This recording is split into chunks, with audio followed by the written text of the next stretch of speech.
Amis de l'âme et du cœur, bonjour. Nous allons aujourd'hui faire un travail de funambuliste puisque nous allons à la fois étudier le thème de la pleine lune du 15 novembre prochain et les événements récents qui ont bouleversé l'actualité, en particulier l'élection de Donald Trump aux États-Unis, élection qui s'est déroulée le 5 novembre dernier et dont on voit le résultat dans le thème de la pleine lune du 15 novembre, donc 10 jours après. En effet, lorsque l'on regarde ce thème, on voit l'évolution que nous avons suivie pas à pas durant plusieurs mois, puisque depuis le printemps dernier, nous avons suivi l'actualité astrale du ciel pour voir comment les choses se passaient en dehors de tout système d'information, qu'il soit d'un côté ou de l'autre d'ailleurs, mais simplement en regardant les rapports de force qui existent entre les planètes. Donc nous avons vu des modèles qui opposaient deux groupes de planètes, donc modèle en balançoire, planète qui était conduite par Pluton, donc significateur des forces de la matérialité et des ténèbres, du principe d'obscurité, du yin, et un autre groupe de planètes conduit par soit le Soleil, soit une planète plus lumineuse. Donc il y avait deux groupes humains en présence. Ces deux groupes se sont fondus dans une espèce de mêlée qui ressemblait étrangement à ce qui se passe sur un champ de bataille. Donc nous avons obtenu d'autres modèles, comme le modèle en bol qui traduit une crise, le modèle en seau qui tente de trouver une solution à la crise.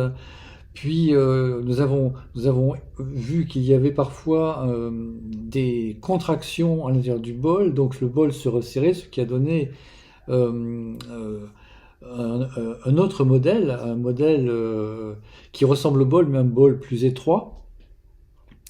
Et donc, tout ça pour dire que il y a eu un méli-mélo au niveau du ciel, une bataille dont nous voyons maintenant émerger euh, un modèle qui est dirigé par le soleil, donc par le principe de la lumière. Et cette bataille, en fait, est un archétype, puisque c'est une bataille spirituelle qui est décrite depuis très longtemps dans toutes les écritures sacrées d'humanité. Je vous renvoie en particulier à la Bhagavad Gita, qui a 5000 ans, et qui est antérieure à la Bible. Donc maintenant, lorsque nous regardons le thème de la pleine lune, nous voyons un modèle en grand angle, ou en locomotive, donc c'est toutes les planètes qui sont réunies sur un espace qui est très, très large, hein, mais qui fait face en fait à un espace vide. Alors cet espace, dans le modèle en question, est conduit par le Soleil, ce qui nous a fait parler de principe de la lumière qui dominait, et se clôture ici au moment de la pleine lune par Mars. Donc nous avons le Soleil en Scorpion. Un Soleil en Scorpion, il est sous la maîtrise de Mars, et nous avons à la fin donc de ce train de planètes, nous avons Mars qui est dans le Lion sous la maîtrise du Soleil. Donc nous pouvons nous demander qui gagne la partie. Est-ce le Soleil? Est-ce que c'est Mars? Alors la réponse nous est donnée par le milieu de ciel. Le milieu de ciel se trouve en Bélier. Et nous retrouvons la même dualité à ce niveau-là, puisque le Bélier est régi par Mars et Pluton, mais également par le Soleil qui est en exaltation dans ce signe. Alors, il y a quand même comme un doute, une perplexité.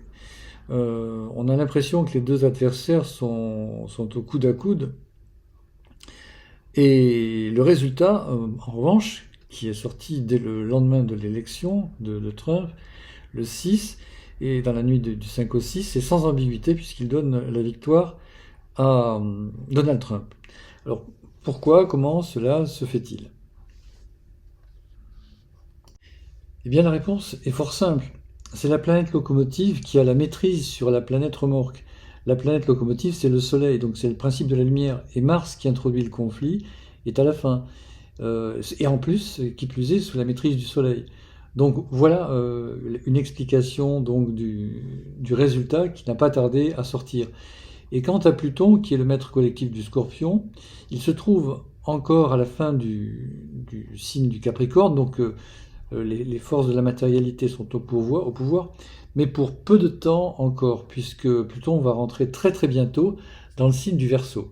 En vérité, Pluton est une planète qui est soumise à des cycles de rétrogradation. Donc dans les éphémérides, nous pouvons voir que Pluton était déjà rentré dans le Verseau en 2024, puisque la date du transit de Pluton dans le Verseau, donc la sortie du Capricorne, s'est déjà opérée en janvier 2024, et plus précisément le 21 janvier 2024. Là, nous sommes dans une phase de rétrogradation, donc puisque nous sommes en octobre, octobre-novembre même. Donc en octobre, il était en rétrogradation, il est redevenu direct, en fait, aux alentours du 11 octobre 2024. Donc il est redevenu direct et il rentrera même dans le Verseau, donc très très bientôt, au mois de novembre, vraisemblablement le 19 ou le 20, je pense que c'est le 19 novembre. Donc nous sommes le 9 dans 10 jours. Pluton recommencera à nouveau à transiter dans le Verseau. Par conséquent, il sera sous l'influence d'Uranus, qui est absolument déterminante des évolutions et du progrès dans cette nouvelle époque dans laquelle nous rentrons, l'âge du Verseau, qui est sous la maîtrise d'Uranus, comme vous le savez. Alors voilà, nous rentrons par conséquent dans une ère de bouleversement, de changements rapides et inattendus, et il faut s'attendre à beaucoup, beaucoup de choses qui, malgré les inquiétudes qu'elles peuvent susciter, nous conduiront vers un avenir plus lumineux, meilleur. Par conséquent, il faut éviter d'avoir peur. C'est surtout cela qu'il faut craindre, comme les Gaulois qui avaient peur que le ciel leur tombe sur la tête. Avoir peur d'avoir peur. Voilà. Alors, le thème de Donald Trump peut être intéressant à regarder dans ce contexte parce qu'il est tout à fait en prise directe avec l'actualité, avec les changements du ciel pour l'humanité. Hein. Donc, Trump est né le 14 juin 1946 à Jamaïca, dans le Queens, à New York. Donc, on trouve assez facilement son thème sur Internet. J'ai pris la carte du ciel sur astrothème.fr. Tout le monde peut y avoir accès. Cela n'a rien de secret. Il est Gémeaux avec un soleil à 22 degrés des Gémeaux. Dans la maison 10, conjoint à Uranus, justement dont nous parlions à l'instant. Et entre le Soleil et Uranus, nous avons le nœud nord qui indique la direction du devenir.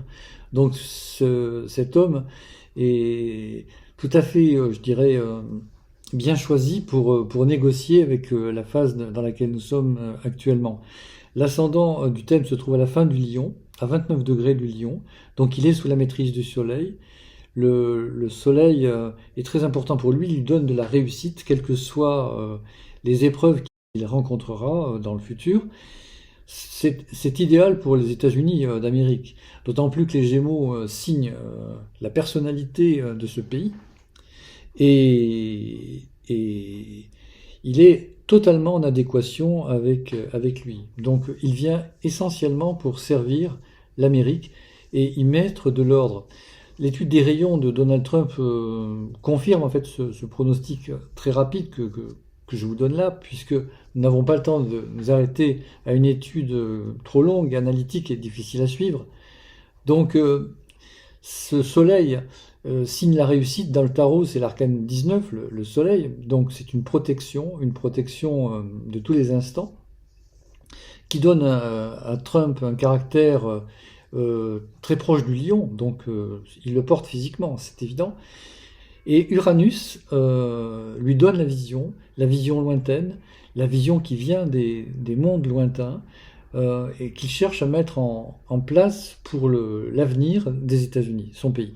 Donc, ce que je crois, d'après l'étude du thème astrologique de Trump, c'est que il n'est pas venu pour perpétuer un rôle interventionniste des États-Unis, donc qui s'est installé après la Deuxième Guerre mondiale, après le partage du monde de Yalta entre les deux blocs. Non, il vient pour les États-Unis au premier chef, car ce pays a besoin d'être réformé à tous les niveaux, hein, dans ses cadres administratifs.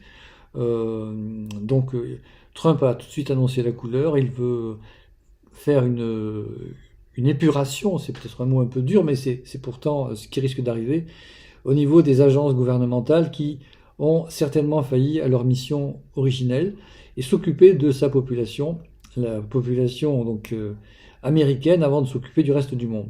Par conséquent, il a du travail et la faiblesse peut-être de son action au cours des 4 années qui viennent sera qu'il ne pourra peut-être pas s'occuper de l'international. Alors, cela favorisera bien sûr la Russie, qui est l'autre pays marqué par le signe du Verseau. Et la Russie prendra de plus en plus d'importance, je crois, en tout cas d'après l'astrologie. Alors, les rayons associés à Trump sont le deuxième rayon pour l'âme, donc le deuxième rayon d'amour-sagesse. On en trouve la trace dans la position de l'ascendant fin Lion, donc le soleil qui est en Gémeaux nous donne le deuxième rayon, puisque les Gémeaux ne sont associés qu'à un rayon, un des 7 rayons, le deuxième. Donc là, il n'y a pas photo. En ce qui concerne la personnalité, on regarde où se trouve le soleil. Donc le soleil, lui, se trouve en Gémeaux. Donc on regarde quel est le maître des Gémeaux. C'est Mercure, le maître traditionnel. Et Mercure se trouve dans le signe du Cancer. Et là, il y a 2 rayons possibles. Il peut s'agir soit du 3e, soit du 7e. Mais selon toute vraisemblance, Donald Trump a une personnalité du 7e rayon. Il vient mettre de l'ordre. Et ce Mercure dans le signe du Cancer a l'air d'abonder dans ce sens. Donc voilà ce que nous pouvons voir en peu de mots par rapport à ce double cliché que nous avons regardé très très vite, celui de la pleine lune du 15 et celui de la naissance du 47e président des États-Unis, Donald Trump. Voilà, donc au vu de l'étude du ciel, de la pleine lune et de Donald Trump, il me semble personnellement que les choses ne vont pas si mal que ça. En tout cas, quand on entend la radio et la télévision, on a l'impression que c'est une catastrophe. Au contraire, c'est une porte qui s'ouvre et qui s'ouvre en direction du soleil et des forces de la lumière. Donc nous ne pouvons que nous en réjouir.